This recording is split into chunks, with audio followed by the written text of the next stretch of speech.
Of St. Vincent and the Grenadines, WEFM is SVG. Bringing you the news 24 hours a day, 7 days per week, with a fresh approach. www.999wefm.com. WeFM News, online, on demand.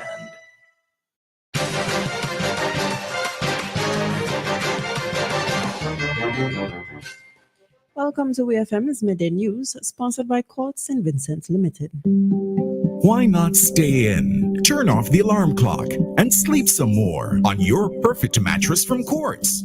For the widest range of mattresses from the world's best brands, the best value guaranteed. Shop today and let our sleep experts help you to decide on the best option to suit your needs. At Quartz, we don't just sell mattresses, we're offering you the best night's sleep. So, sleep in a little on your new mattress from Quartz. Quartz, bringing value home. Welcome back to WEFM's Midday News. I am your presenter, Jessica Klein. First on the local scene.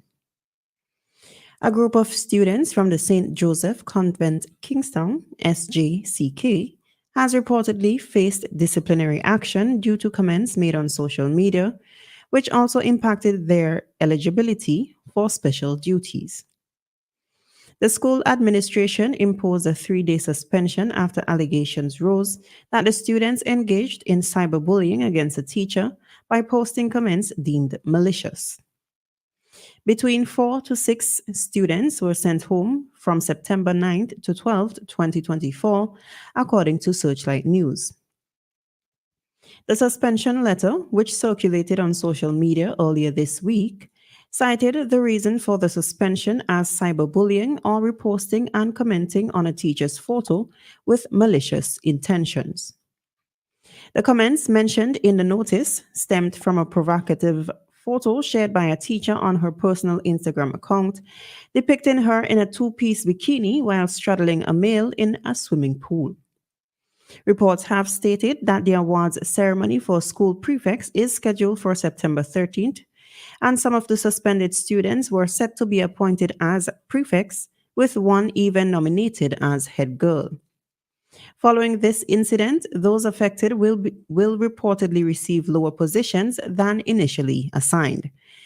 This situation has sparked public debate with varying opinions on whether the disciplinary measures taken against the students were excessive.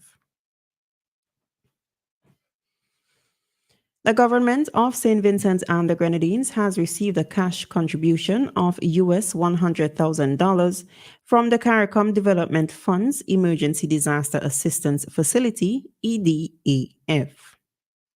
These funds will be used to aid in recovery efforts following the severe impact of Hurricane Beryl on July 1st, 2024. The grant will be used to assist the Vincentian government in the removal and transportation of the extensive debris left by the disaster, particularly on the Grenadine Islands of Canouan, Mayro, and Union Island.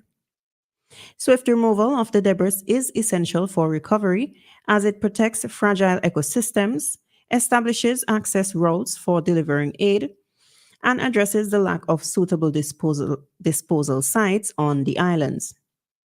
Hurricane Beryl struck St. Vincent and the Grenadines as a Category 4 storm, causing significant damage, especially on the Grenadine Islands of Canouan, Mayro, and Union Island. The devastation included damage to houses, schools, churches, commercial buildings, health facilities, and public structures, with 3 reported fatalities directly linked to the hurricane's impact. The EDAF is a rapid response facility established by the CDF to address natural or man-made disasters that result in widespread illness, injury, or death, damage to property, infrastructure, or the environment, and disruption of livelihoods. Still on the local scene, a senior magistrate has expressed dissatisfaction with the limited number of police officers assigned to ensure security at the Kingston Magistrates Court, KMC. On September 12, 2024, Senior Magistrate Tamika McKenzie reiterated her concerns regarding the inadequate security provided by the Royal St. Vincent and the Grenadines Police Force at the KMC. She raised the issue during a discussion with Defense Counsel Grant Cornell when a theft suspect entered the courtroom carrying a bottle of Sparrow's rum in a bag without being noticed.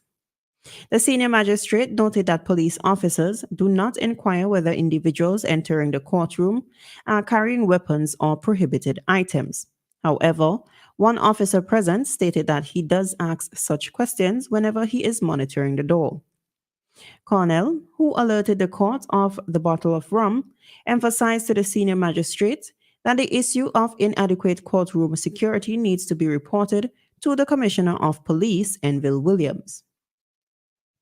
Mackenzie mentioned that she has taken personal measures to remove some chairs from the courtroom and place them outside.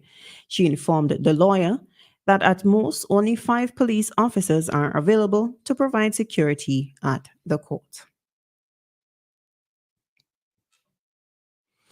On the regional scene, a shortage of teachers in core academic subjects is leading to the reassignment of specialist instructors, particularly in music and fine arts, as confirmed by the Ministry of Education and the Barbados Union of Teachers, BUT.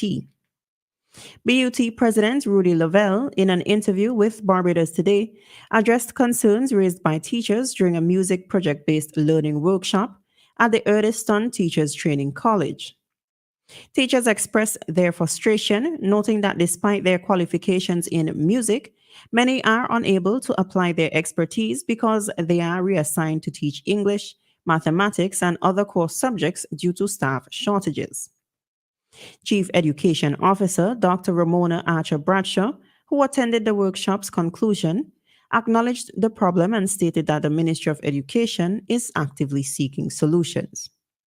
She informed reporters that the ministry is seeking solution with the NCF, with ongoing discussions on a proposal to increase the number of music teachers at the primary level so that every child has the opportunity to experience music.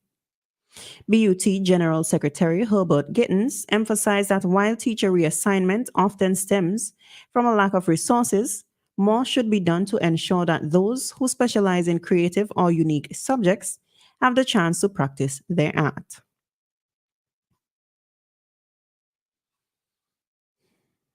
A loan of $1.5 million US dollars from the Caribbean Development Bank, CDB, will be used to finance remedial efforts following the heavy rains that St. Lucia has faced in 2022. During Tuesday's session of the House of Assembly, the Public Finance Management Act was approved, allowing the government of St. Lucia to secure the funds. Prime Minister Philip Pierre informed Parliament that the money would be allocated for cleanup and reconstruction activities due to the damage inflicted on infrastructure from the intense rainfall in November of 2022. On November 6th of that year, an upper-level trough triggered significant flooding and landslides in the northern regions and other areas of St. Lucia. Perry reported to Parliament that the damage from recent rains amounted to US $9.5 million as assessed by the Ministry of Infrastructure. Minister Stephenson King explained that the Caribbean Development Bank, CDB, would provide an immediate response loan, IRL, to address the damage, but it took nearly a year for the funds to be released. During this time, the ministry spent US $2.477 million on projects to aid affected areas while waiting for the loan.